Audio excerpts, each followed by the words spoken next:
Hello നമസ്കാരം, welcome to flavour spot. ഇനി ഞാനൊരു ഈദ് സ്പെഷ്യൽ സ്വീറ്റ് റെസിപ്പി ആയിട്ടാണ് വന്നിട്ടുള്ളത്. Carrot delight. ഇതെങ്ങനെ ഉണ്ടാക്കാന്ന് നോക്കിയിട്ട് വരാം. ക്യാരറ്റ് ഡിലൈറ്റ് ഉണ്ടാക്കുന്നതിന് വേണ്ടി ഞാൻ 2 വലിയ ക്യാരറ്റ് തൊലി കളഞ്ഞെടുത്തിട്ടുണ്ട്. ചെറിയ ക്യാരറ്റ് ആണെങ്കിൽ 3 എടുക്കണം.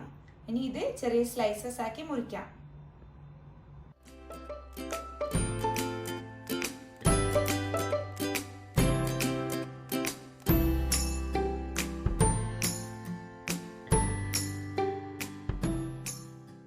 ഇപ്പം നമ്മുടെ സ്ലൈസസ് റെഡി ആയിട്ടുണ്ട്. ഇനി ഇത് നമുക്ക് വേവിച്ചു കൊണ്ടുവരാം. ഇപ്പം ഞാൻ ക്യാരറ്റ് വേവിക്കാൻ വേണ്ടി ഒരു പാത്രത്തിലേക്ക് ഇട്ടിട്ടുണ്ട്. ഇനി ഇതിലേക്ക് 2 കപ്പ് വെള്ളം കൂടി ഒഴിച്ചു കൊടുക്കാം.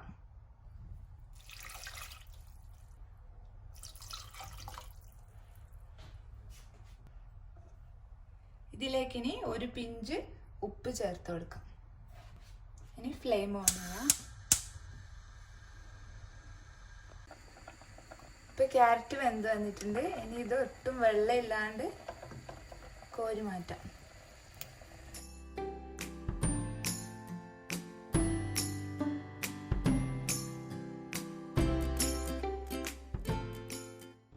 അപ്പോൾ വേവിച്ച ക്യാരറ്റ് വെള്ളമൊന്നും ഒട്ടും ഇല്ലാണ്ട് കോരി എടുത്തിട്ടുണ്ട്.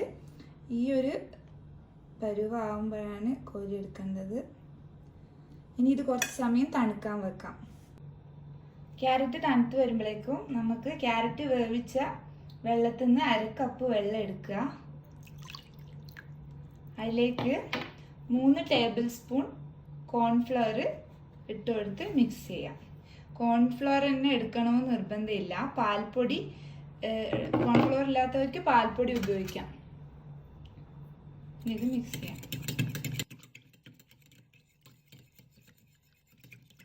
തീരെ കട്ട കെട്ടി നിൽക്കാതെ മിക്സ് ചെയ്യണം.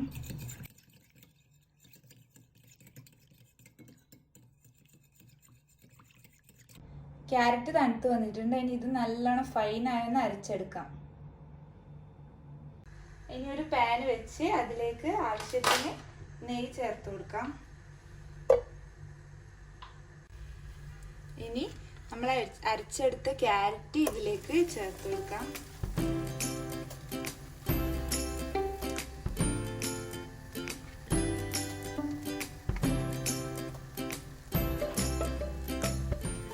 ഇതിലേക്ക് 1/2 കപ്പ് പഞ്ചസാര ചേർത്ത് കൊടുക്കാം. പഞ്ചസാര ഓരോരുത്തരുടെ ഇഷ്ടമനുസരിച്ച് കൂട്ടുകയും കുറയ്ക്കുകയും ചെയ്യാം. ഇനി നമ്മൾ നേരത്തെ തയ്യാറാക്കി വെച്ച കോൺഫ്ലവറിന്റെ മിക്സ് ഇതിലേക്ക് ഒഴിച്ചു കൊടുക്കാം.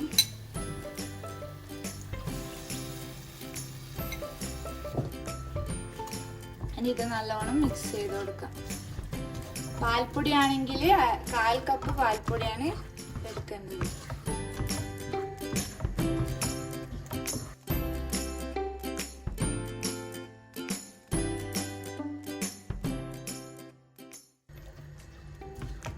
ഇതിങ്ങനെ കണ്ടിന്യൂസ് ആയി ഇളക്കി കൊടുക്കണം.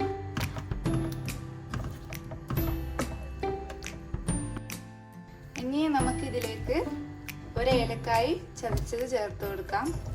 ഇനി നിങ്ങൾക്ക് ഏലക്കായ് താല്പര്യമില്ലെങ്കിൽ വാനില എസൻസ് ചേർത്താൽ മതി. ഞാനിപ്പോൾ ഏകദേശം ഒരു 5 മിനിറ്റ് കണ്ടിന്യൂസ് ആയി ഇളക്കിയിട്ടുണ്ട്.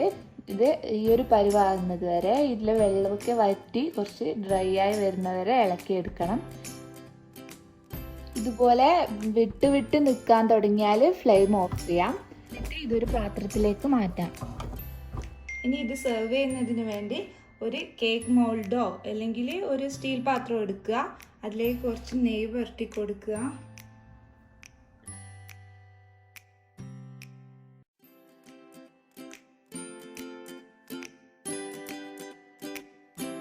നെയ്യ് പുരട്ടിയതിന് ശേഷം ചൂടോടെ തന്നെ ഇതിലേക്ക് മാറ്റാം.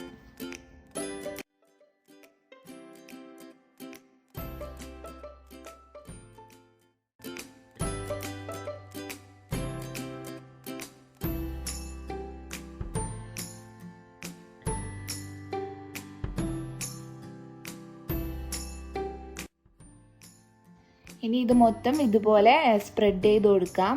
അപ്പം ഇതിങ്ങനെ പറ്റി പിടിച്ചുകൊണ്ടിരിക്കും. അപ്പോൾ അത് വേണമെങ്കിൽ കുറച്ച് നെയ്യ് കൂടി മേലെ തടവി കൊടുക്കാം.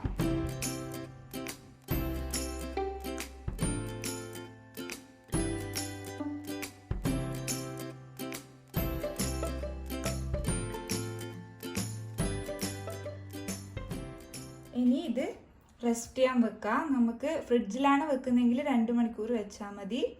അല്ല പുറത്ത് വെക്കുകയാണെങ്കിൽ ഒരു 5-6 മണിക്കൂറിന് മേലെ വെക്കണം. അപ്പം 2 മണിക്കൂർ ഫ്രിഡ്ജിലേക്ക് മാറ്റാം. ഇപ്പോൾ 2 മണിക്കൂർ കഴിഞ്ഞിട്ടുണ്ട്. ഞാനിപ്പോൾ ഇത് പുറത്തെടുത്തിട്ടുണ്ട്.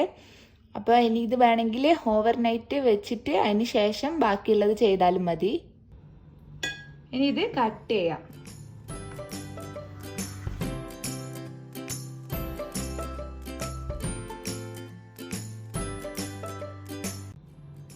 ഇനി ഇതൊരു സ്പൂൺ വെച്ച് ഓരോ പീസ് പതിയെ എടുക്കാം.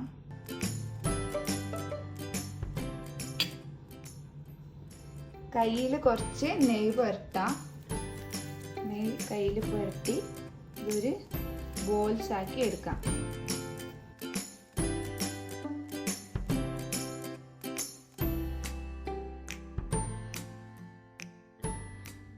ഇനി ഇത് തേങ്ങാപ്പൊടിയിലോ പിന്നെ ഡെസിക്കേറ്റഡ് കോക്കനട്ട് പൗഡറിലോ മറ്റോ മുക്കിയൊന്ന് എടുക്കുക.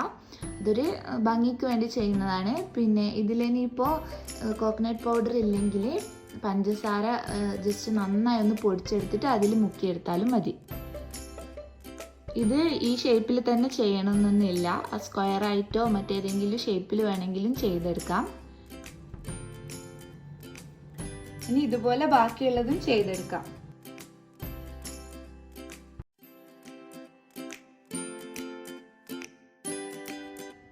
അതുപോലെ ഇത് പരിപാടികൾക്കൊക്കെ നേരത്തെ ഉണ്ടാക്കി ഫ്രിഡ്ജിൽ സ്റ്റോർ ചെയ്യാൻ പറ്റുന്ന ഒരു ഡെസേർട്ടും കൂടിയാണ്. മൊത്തം ചെയ്തെടുത്തിട്ടുണ്ട്. ഇനി ഇതിൻ്റെ മുകളിൽ ഞാൻ കുറച്ച് ബദാം സ്ലൈസസ് ഇട്ട് കൊടുത്തിട്ടുണ്ട്. ബദാം സ്ലൈസസിന് പകരം ഏത് ഡ്രൈ ഫ്രൂട്ട്സോ നട്ട്സോ വേണമെങ്കിലും യൂസ് ചെയ്യാം. അങ്ങനെ നമ്മുടെ ക്യാരറ്റ് ഡിലൈറ്റ് റെഡി ആയിട്ടുണ്ട്. സൽക്കാരങ്ങൾക്കൊക്കെ പുഡിങ്ങിൻ്റെ കൂടെയൊക്കെ സെർവ് ചെയ്യാൻ പറ്റിയ ഒരു അടിപൊളി റെസിപ്പിയാണിത്. അപ്പോൾ എല്ലാവരും പെരുന്നാളിനൊക്കെ ട്രൈ ചെയ്ത് നോക്കുക. വീഡിയോ ഇഷ്ടപ്പെട്ടിട്ടുണ്ടെങ്കിൽ ലൈക്ക് ചെയ്യുക, കമൻറ്റ് ചെയ്യുക, ചാനൽ സബ്സ്ക്രൈബ് ചെയ്യുക. Thank you. ഈദ് മുബാറക്.